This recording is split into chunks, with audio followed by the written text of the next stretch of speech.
ça m'a un peu éveillée, comme plein de monde, au féminisme et à des choses de l'éducation et tout qui sont ancrées mais qui sont pas forcément ok quoi.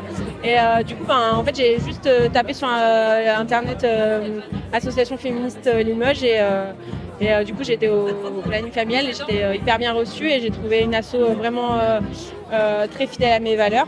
À un niveau personnel, il y a des femmes proches de moi qui ont été victimes de violences et du coup ça me touche de pouvoir agir pour aider cette cause aussi.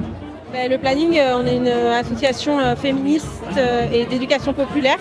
On agit autour de tout ce qui est santé sexuelle. Donc ça peut être de la prévention, ça peut être de l'écoute, de l'accueil, de l'orientation. Par exemple pour des gens qui ont besoin de contraception, qui ont besoin d'avorter, il n'y a pas d'avortement au planning, mais on peut réorienter vers des gens qui le font. On fait aussi l'éducation populaire, par exemple en milieu scolaire. L'éducation à la vie affective, relationnelle et sexuelle, par exemple.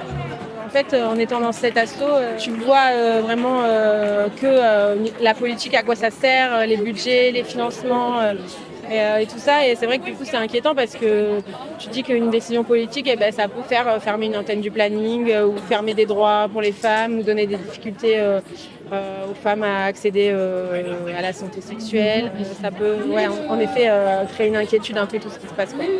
Parce qu'on aurait besoin de plus de moyens, de plus de droits et il y a quand même une ambiance inquiétante plutôt.